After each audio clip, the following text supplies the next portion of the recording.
السلام عليكم ورحمة الله.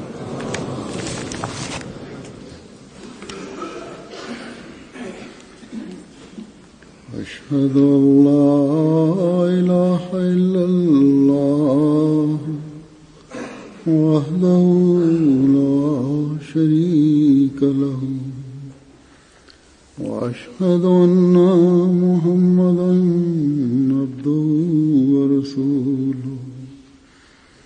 أما بعد فأعوذ بالله من الشيطان الرجيم. بسم الله الرحمن الرحيم. الحمد لله رب العالمين الرحمن الرحيم مالك يوم الدين. إياك نعبد وإياك نستعين. اهدنا الصراط المستقيم صراط الذين أنعمت عليهم غير المغضوب عليهم ولا الضالين.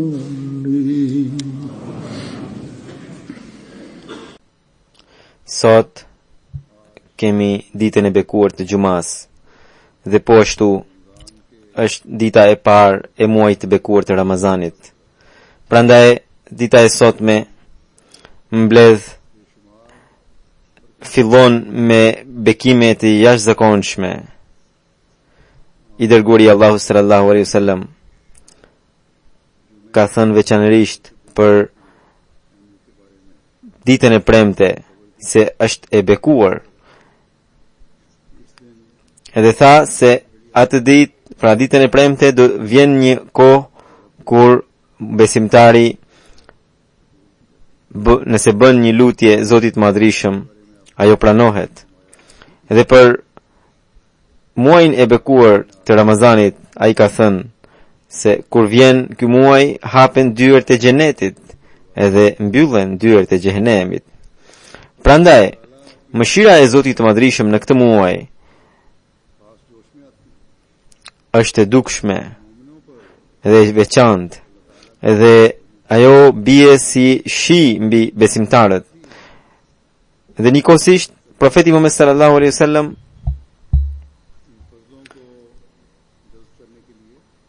ka treguar disa kushte për t'i thithur këto bekime, që gjatë këtyre ditëve të mos bëjmë kuvendime të kota, të mos grindemi,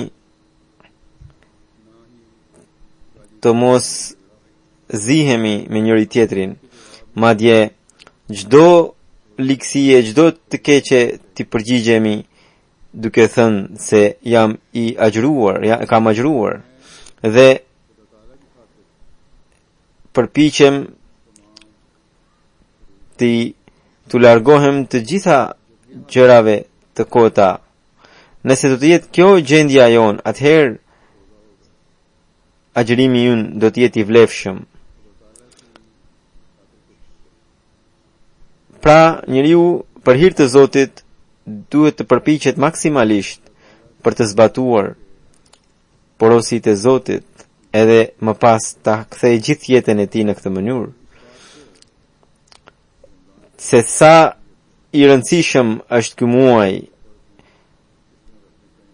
për kë janë obliguar agjërimet e tij,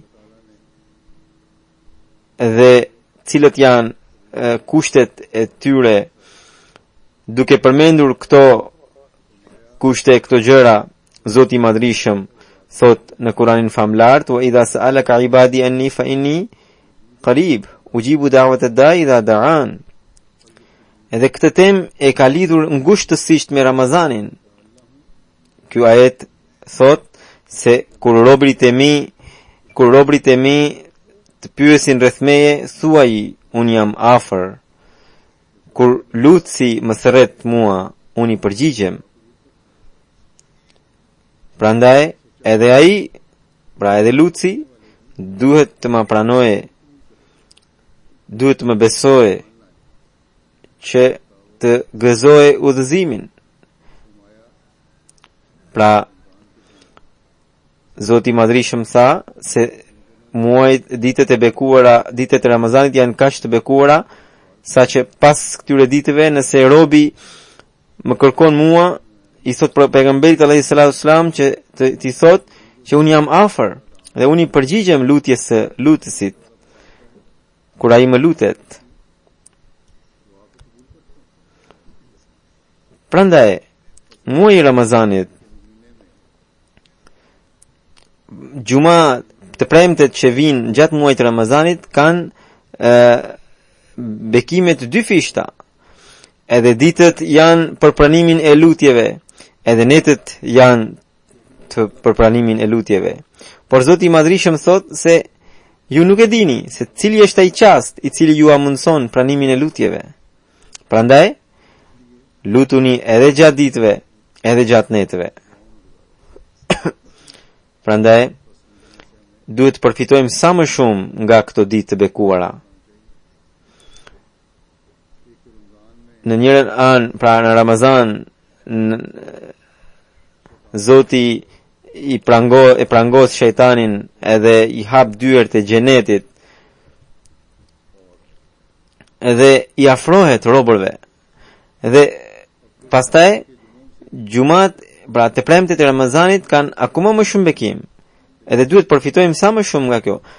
Por lutja më e rëndësishme që duhet ta bëjmë gjatë këtyre ditëve, të cilën duhet ta bëjmë me shumë përullësi dhe me shumë sinqeritet, që o Zot, më mundso që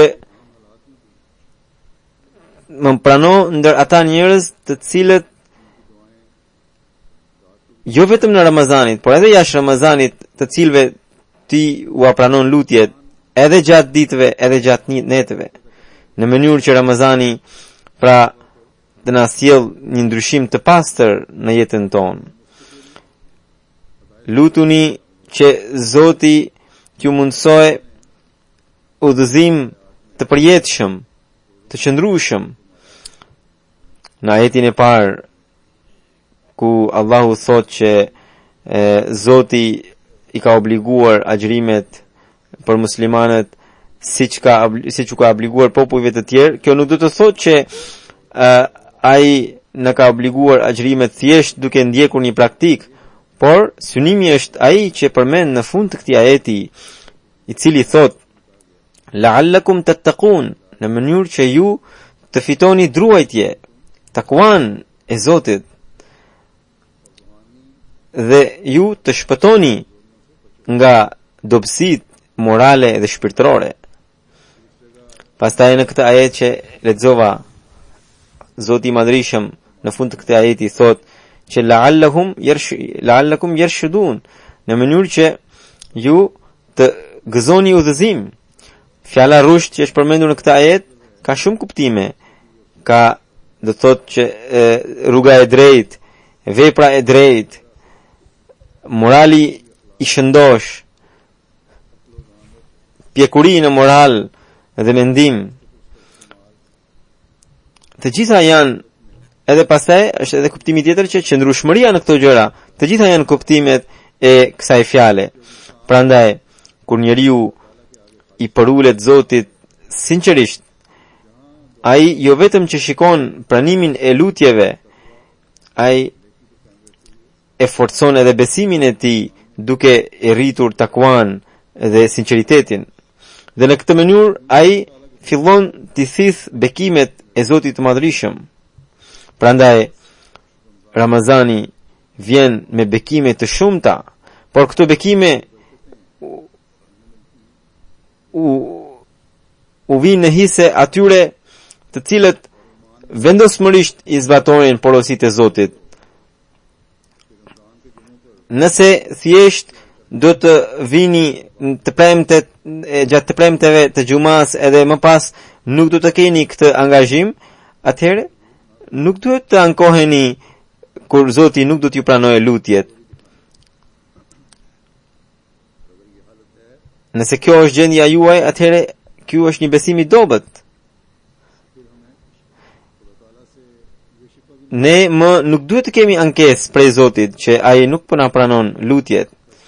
Robi I vërtet, I cili dëshiron, I cili shqetësohet, përpëlitet për të ardhur në strehën e mundsuar prej Zotit të Madhërisëm, duhet të tregohet shumë I përulur dhe shumë I sinqert, edhe me shumë sinqeritet duhet t'i pranojë të gjitha fajet e tij.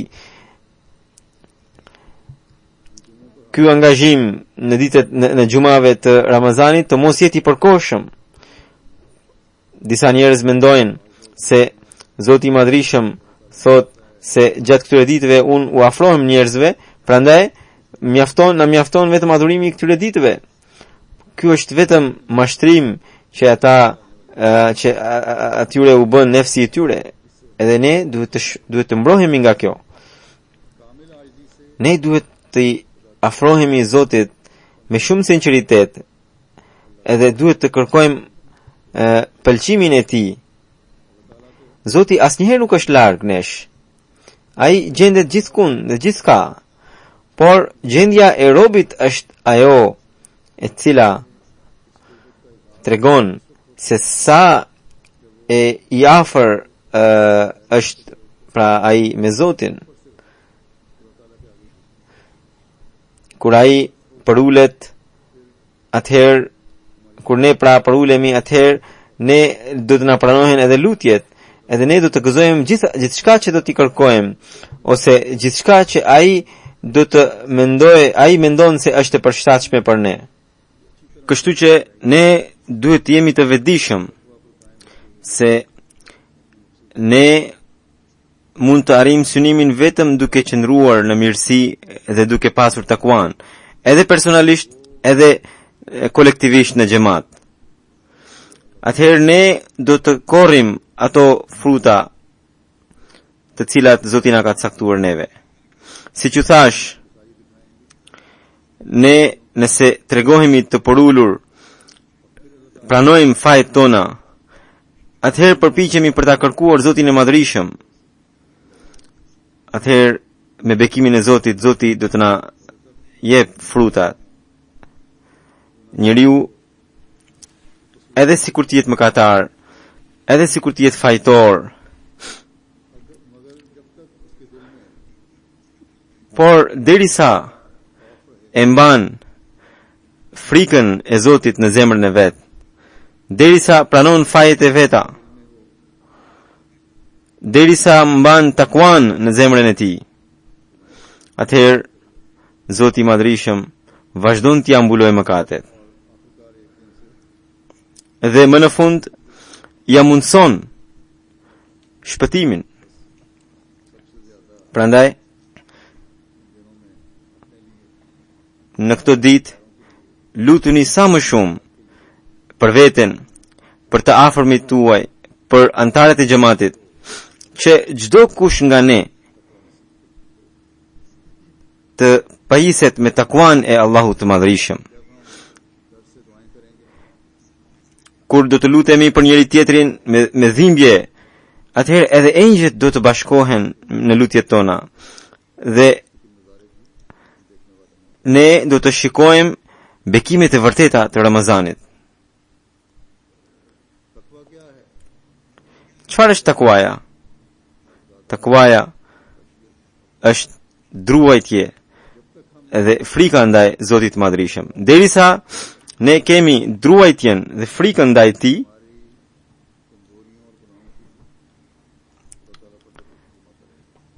Zoti vazhdoi të na mbulojë gabimet dhe lejthitjet, edhe ne do të jemi në mbrojtjen e Tij. Përveç se nëse ne do të bëhemi të guximshëm në mëkatet, larg qoftë dikush nga ne të ta asgjësoje pra frikën e Zotit nga zemra e Tij,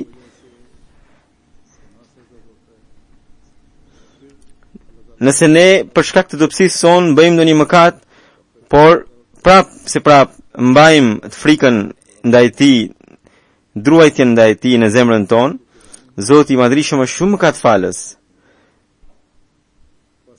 druajtja ndaj Zotit në fakt do të thotë dashuria ndaj Tij.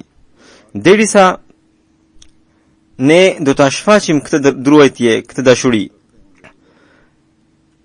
Edhe sikur ta mbajmë në zemër këtë, do të mbrohemi nga shkatrimi. Por kushti është që dashuria të jetë e sinqertë, të mos jetë mashtrim. Allahu i Madhrishëm di shumë mirë që gjendjen e zemrave. Nuk mund ta mashtrojmë atë. Nëse kemi dashuri në zemër ndaj Tij, ajo patjetër shfaqet. Edhe druajtja ndaj Tij patjetër duhet të na shpëtojë nga mëkatet. Për shkak të kësaj druajtje e dashurie, ne fytas e mbytas do të mundohemi të veprojmë sipas porosive të Tij. Zoti i Madhrishëm, i cili do dashurinë ndaj robërve të vet, ai pastaj nuk i lejon që robërit e Tij të shkatrohen.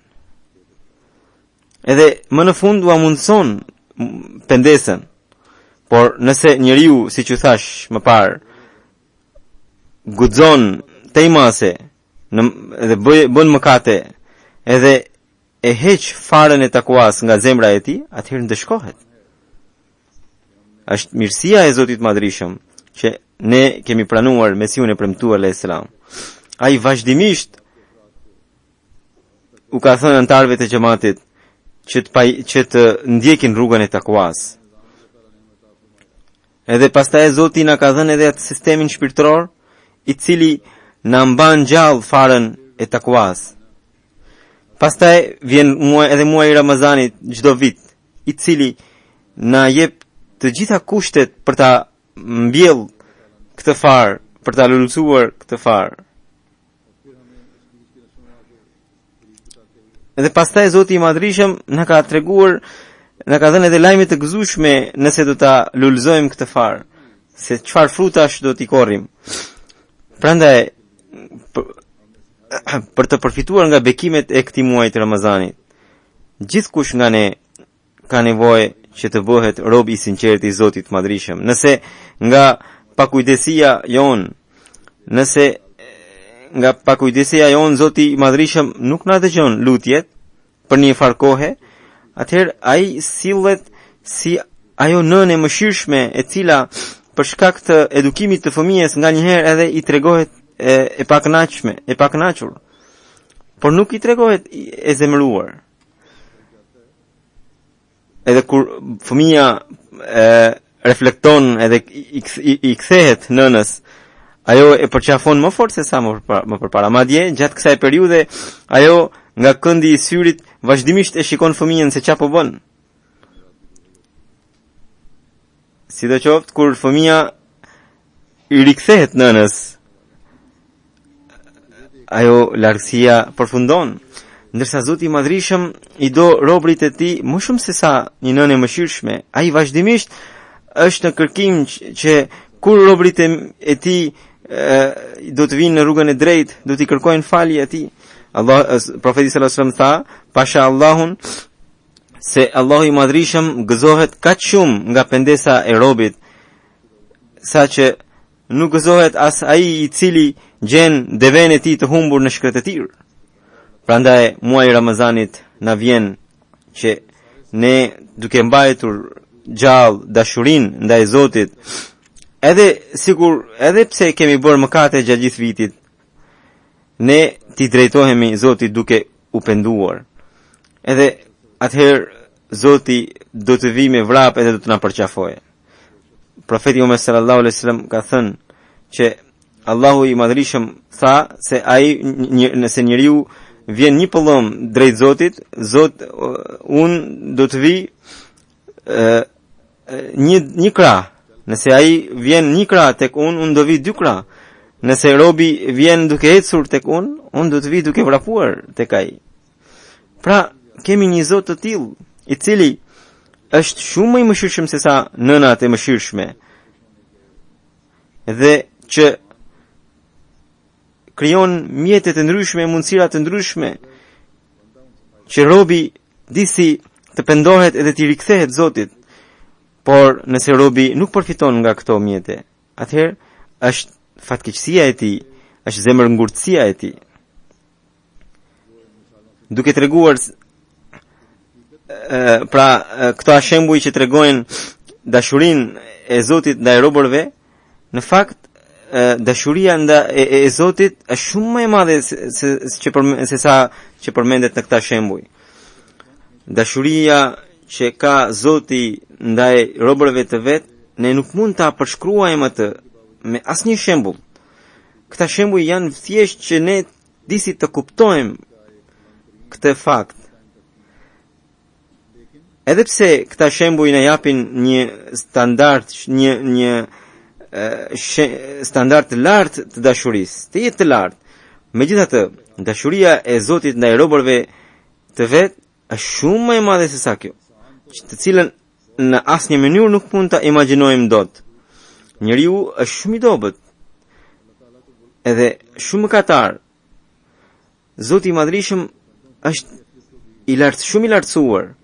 Ne nuk e kuptojmë dot as zemrën e një robi tjetër. Ne duke parë veprat në dukje mund të caktojmë, mund të japim një gjykim, por asnjëherë nuk mund të themi se çfarë ka tjetri në zemrën e vet. Duke hedhur dritë mbi natyrën e dashurisë që ka Zoti ndaj robërve të vet, Hazrat Kalifi i dytë i Mesihut Premtuar Islam thot një gjë shumë të bukur, se njeriu nuk ka mundësi as të kuptojë veprat e Zotit. Pra, ai nuk mund t'i di veprat e dukshme të Zotit të Madhërisëm. Si mundet që njeriu atëherë të kuptojë natyrën e dashurisë së Zotit, e cila është diçka e brendshme e tij. Pra, sidoqoftë, siç u thash, se njeriu nuk mund ta përshkruajë dot dashurinë e Zotit. Megjithatë, me shembuj të ndryshëm bëhet përpjekje për të na ofruar disi të kuptuarit e dashurisë ndaj të Zotit ndaj robërve të vet. Edhe profeti sallallahu alaihi wasallam ka dhënë shembuj të ndryshëm. Dy shembuj ju kam dhënë më parë. Edhe një shembull tjetër që ka dhënë vetë profeti sallallahu alaihi wasallam në betejën e Bedrit, në kohën kur armiku ishte mundur dhe shumica e komandantëve të armikut po nguteshin për t'i ambasur. Atëherë një grua, pa pasur asnjë frikë e asnjë shqetësim, ishte si e marr edhe kërkonte fëmijën e saj. Merrti një fëmijë edhe e shikonte, e përqafonte edhe por e kuptonte se nuk është e saja. E lëshonte edhe nise për të kërkuar fëmijën e vet. Profeti Muhammed sallallahu alaihi wasallam e pa, edhe u tha sahabëve të tij që shikoni se sa e marr duket kjo grua, se nuk e ndjen se gjendet në fushbete këtu ku gjithandej ka zallamahi. Ajo është në kërkim të fëmijës së vet. Merr një fëmijë kur e kupton se nuk është e tij e saja, e lëshon edhe pastaj vazhdon kërkimin e saj. Më në fund e gjeti fëmijën, e përqafoi edhe duke harruar fare krejtësisht ku gjende. Ajo filloi ta puste. Ajo as nuk ishte në dijeni ose nuk e kuptonte se gjende në fushbete ku gjithandej ka kufoma njerëzish. Ajo as nuk kuptonte se këtu mund të dëmtohe. Profeti Muhammed sallallahu alaihi wasallam u tha sahabëve, a keni parë se sa e qetë është ajo kur e gjeti fëmijën e vet? Por përpara kësaj, sa e shqetësuar dhe sa e trazuar ka qenë. Edhe vraponte gjithande. Edhe i dërguari Allahu sallallahu alaihi wasallam u tha se ky është shembulli i dashurisë së Zotit që Zoti ka ndaj robërve të tij. Madje Zoti ka më shumë dashuri se sa kjo. Kur robi nga mëkatet e veta e harron Zotin, edhe Zoti shqetësohet po aq nga humbja e robit, siç po shqetësohet kjo grua. Edhe kur robi i kthehet duke u penduar, atëherë Zoti gëzohet shumë më shumë se sa kjo grua që u gëzua pasi e ka gjetur fëmijën. Zoti ynë është gjithnjë është gati për të na falur. Kushti është që edhe ne duhet ta kërkojmë faljen e tij, duhet të jemi të gatshëm për ta kërkuar faljen e tij. Ai na shikon se kur ne do të vrapojmë drejt tij. Nëse ka ndonjë vonesë, ka prej nesh. Nëse ka ndonjë ngathtësi, e kemi ne. Ai që anon nga Zoti i Madhrishëm, duke u penduar, duke i kërkuar falje për mëkatet e tij, atëherë falja e Zotit e mbulon. Hazrat Kalifi i dytë i Mesit premtuar alayhis salam në një vend ka treguar një gjë shumë interesante, se falja e Zotit të Madhrishëm nuk e mbulon vetëm mëkatet e njeriut, por edhe i harron. Madje nuk i harron vet, por i bën edhe njerëzit e tjerë që ata t'i harrojnë. Prandaj Zoti i Madhrishëm nuk quhet satir, por quhet sattar. Edhe sattar në arabisht do të thot ai i cili ka në mënyrë të egzageruar faljen, mbulimin e gabimeve.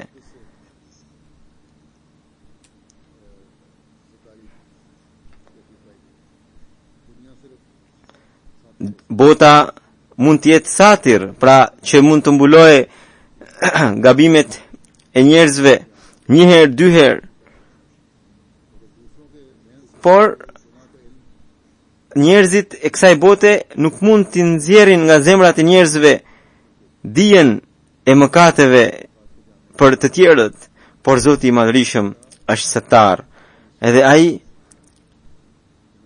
ka mundësi jo vetëm që i harron vet, por i bën edhe njerëzit e tjerë të harrojnë mëkatet e njerëzve të tjerë. Pra e largon kujtesën e mëkateve. Dhe shpesh njerëzit pastaj as nuk mbajnë mend fare për të tjerët se kanë bërë ndonjë mëkat apo jo. Po të mos ishte Zoti sattar, Kalifi i dytë thotë se po të mos ishte Zoti sattar, atëherë robërit e Zotit nuk do të gjejnë qetësi as në xhenet, sepse edhe atje ata do të shikonin njerëzit për të cilët ata janë të vetëdijshëm se ata e dinë mëkatet e tyre.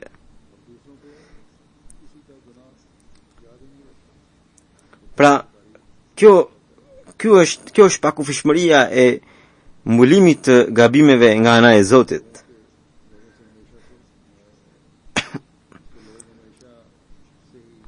Zoti e mbulon kaq shumë mëkatet robit, saqë vjen një kohë kur njerëzit e mendojnë për atë njeri se ai ka qenë gjithnjë i sinqert, i pastër nga mëkatet. Pra, nëse ky është Zoti ynë, i cili është tejet mbulues i gabimeve tona, tejet falës i mëkateve tona, atëherë sa shumë nevojë kemi që ne të sakrifikohemi edhe të vrapojmë drejt tij. Sa shumë është e nevojshme që ne të bëhemi rob të tij. Prandaj në këtë muaj të bekuar ne duhet të përfitojmë sa më shumë duke vrapuar drejt Zotit të mbulues pafund të gabimeve dhe drejt Zotit falës pafund të mëkateve. Shejtani po qëndron çdo kënd për të na treguar, për të na lakmuar, për të na tërhequr drejt vetes, por ne duhet ta bëjmë që ai të dështojë. edhe duhet të bëjmë veten rob të Zotit të Madhërisëm. Vetëm atëherë mund të përfitojmë siç duhet nga muaji i Ramazanit, siç ju thash më parë, se nga kjo jo vetëm që do të kemi përfitime personale, por edhe përfitime kolektive, pra xhamatit.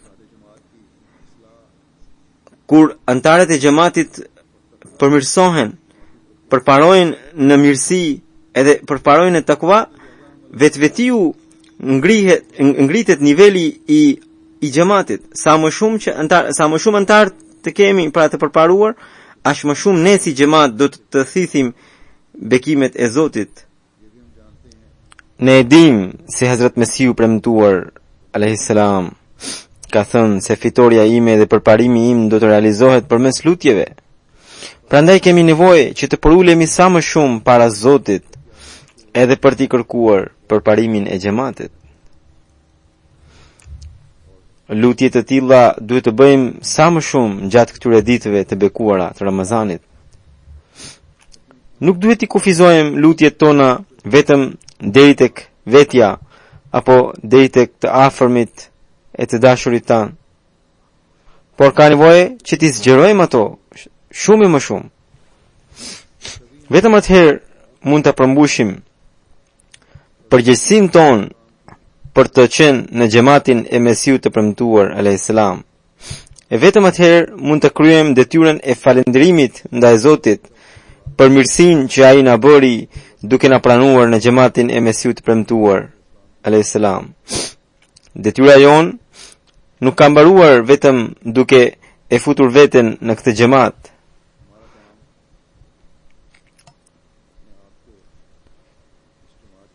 Pasi që u bëm Ahmedian, nuk na mjafton vetëm bejti, por Zoti i Madhërisëm përmes Ahmediatit na ka ngarkuar një përgjegjësi shumë të madhe. Dhe për ta përmbushur këtë përgjegjësi, Mesiu premtuar alayhis salam u ka tërhequr shumë vëmendjen për lutjet antarëve të xhamatit dhe duke i bërë ato lutje, ne mund të bëhemi ndihmës për përparimin e xhamatit. Jemi njerëz të dobët e të paaft, këtë ne e pranojmë, por pavarësisht nga ky fakt, jemi ata të cilëve Zoti i Madhërisëm u ka besuar një përgjegjësi madhështore. E kjo përgjegjësi nuk mund të përmbushet pa tërhequr bekimin e Zotit. Prandaj kemi nevojë t'u japim shumë rëndësi lutjeve. Duke treguar këtë temë në një mënyrë të veçantë, Hazrat Kalifi i dytë i Mesiut të premtuar, Allahu e mëshiroft, na mëson. Thot, nëse me të vërtet jemi të dobët e të paaft, dhe nëse me të vërtet përgjegjësia që na është ngarkuar neve është shumë e rëndësishme dhe shumë e vështirë, atëherë lind pyetja se si mund ta përmbushim këtë përgjegjësi dhe këtë detyrë.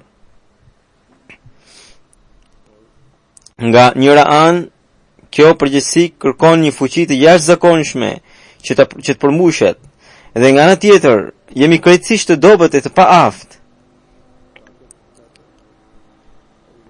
E në këtë situatë, ne duhet të pranojmë njërin prej dy mundësive.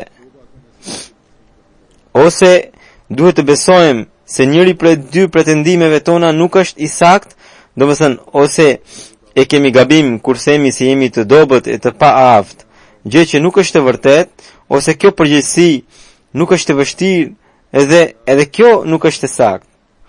Edhe mundësia tjetër është që pra këto gjëra nuk ekzistojnë.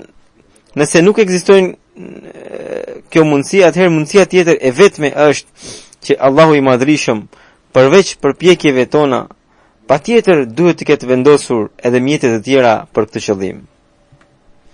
Kjo është fjala e Zotit të Madhërisëm dhe shpremtimi i Tij që këto përgjegjësi që ai na ka besuar patjetër do të realizohen. qëllimi për të cilin ka ardhur Hazrat Mesihu premtuar selam, patjetër që do të përmbushet. Zoti patjetër që do ta përmbush këtë qëllim. Triumfi i Islamit, triumfi i Islam Ahmediatit patjetër që do të bëhet, inshallah. Ne nuk kemi as edhe një fije dyshimi në të. Pra, për të arritur këtë synim, Zoti i Madhrishëm na ka mësuar metodën e lutjes dhe na tha të lutemi: O Zot, ky qëllim nuk mund të përmbushet kursesi nga duart dhe nga përpjekjet tona. Jemi shumë të dobët dhe të paaft, kurse detyra është shumë e madhe dhe që nuk mund të realizohet vetëm nga përpjekjet tona. Po, në zbatim të urdhrit tënd, jemi gati të bëjmë çdo sakrificë. Por edhe ti, o Zot, në sajt të bekimit tënd, zbuloj ato mjete të fsheta dhe vori në mbështetjen tonë që ti i ke caktuar për të përmbushur këtë detyrë në mënyrë që ky mision i pamundshëm të bëhet i mundshëm. E vërteta është që Zoti i Madhrishëm edhe ne na ka bërë thjesht mjete dytësore. Mjeti kryesor i cili do të sjell triumfin, i cili do ta fitojë botën, është tjetër kush.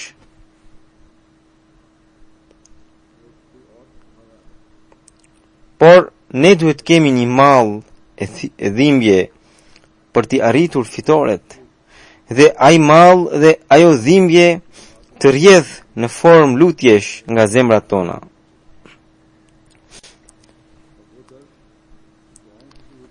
Hazrat Kalifi i dytë i Mesihut premtuar radhiyallahu anhu ka dhënë një shembull interesant në këtë kontekst. Ai tha se shembulli ynë është ai i kokrizave rëre që kishte hedhur profeti Muhammed sallallahu alaihi wasallam në ditën e betejës së Bedrit. Allahu i Madhrishëm thot: "Ma ramaita idh ramaita, walakin Allah rama." Që o Muhammed, kur ti ke hedhur kokrizat e rërës, nuk ishe ti, por ishte Zoti që ai i hodhi ato. Sepse ato që ke hedhur kanë përfunduar shumë afër. Por me një të hedhur nga profeti Muhammed sallallahu alaihi wasallam kokrizat e rërës, atje filloi një furtunë e cila mori miliarda kokriza rëre dhe i hodhi në sytë e mohuesve. Dhe i futi në sytë e mohuesve, duke u ambyllur sytë dhe duke i bërë të dështojnë në sulm. Kështu që në atë grusht rëre qëndronte fuqia e Zotit Madhrishëm. Prandaj, edhe gjendja jon është vetëm sa ato kokriza që ishin në dorën e profetit Muhammed sallallahu alaihi wasallam, dhe që ai i kishte hedhur në drejtim të mohuesve. Dhe mohuesit nuk i verbuan kokrizat që kishte hedhur profeti Muhammed sallallahu alaihi wasallam, por kokrizat që kishte shpërndar Zoti i Madhrishëm në formë fortune.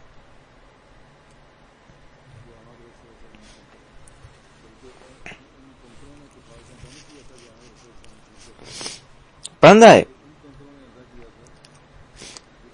edhe ne duhet pranojmë se përveç nesh ka edhe një mjet kryesor i cili do ta përmbush këtë qëllim dhe i cili do të sjell rezultatin më të mirë.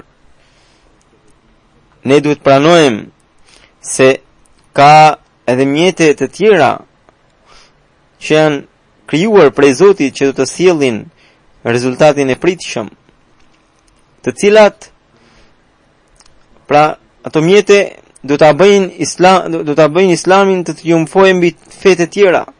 Dhe ai mjet dhe ajo armë që do ta bëjë Islamin të triumfojë botën janë lutjet e robit, të cilat do të sithin bekimet e Zotit. Vetëm me bekimin e Zotit një punë e pamundshme bëhet e mundshme. Dhe si që tha edhe Hazrat Mesihu premtuar alayhis salam, se pikërisht në këtë pikë qëndron suksesi ynë.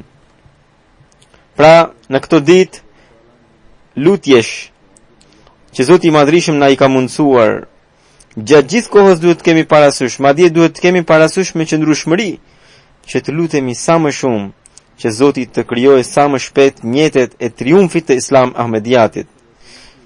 Ne u bëfshim kokrizat e rërës që ishte në grushtin e profetit Muhammed sallallahu alaihi wasallam, për t'i mbështetur të cilat Zoti i Madhrishëm ka lëvizur miliarda kokriza të tjera përmes një furtune dhe mohuesit më në fund humbën.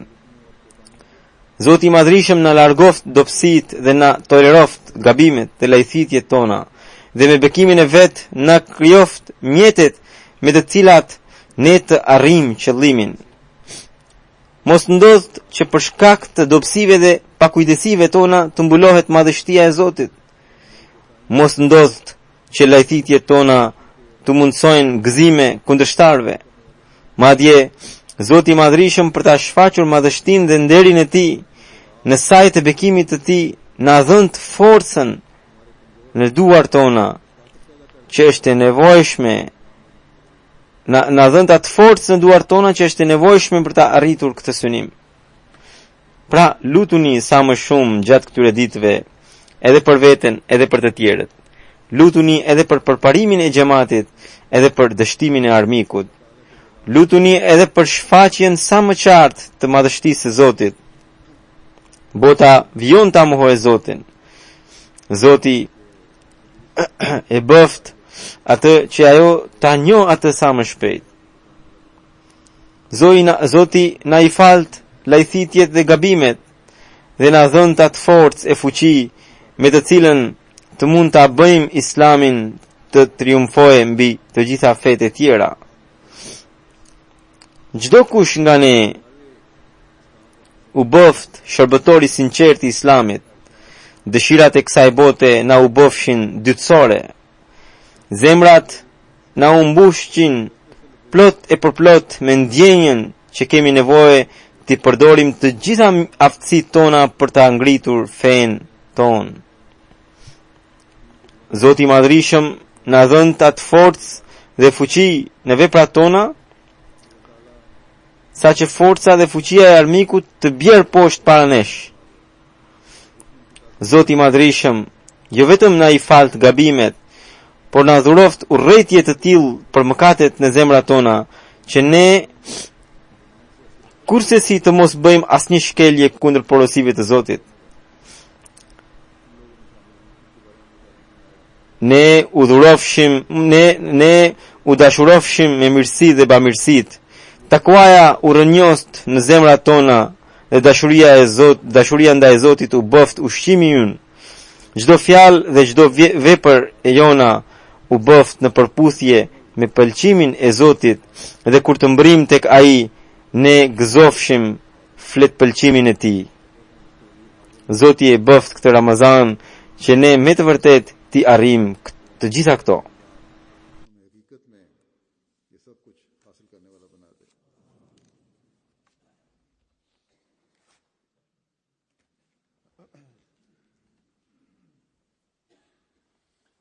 Alhamdulillah nahmaduhu wa nasta'inuhu wa nastaghfiruhu wa nu'minu bihi wa natawakkalu alayhi wa na'udhu billahi min shururi anfusina wa min sayyiati a'malina. من يهده الله فلا مضل له ومن يضلل فلا هادي له ونشهد أن لا إله إلا الله ونشهد أن محمدا عبده ورسوله. عباد الله رحمكم الله إن الله يأمر بالعدل والإحسان وإيتاء ذي القربى وينهى عن الفحشاء والمنكر والبغي يعظكم لعلكم تذكرون. اذكروا الله يذكركم وادعوه يستجب لكم ولذكر الله أكبر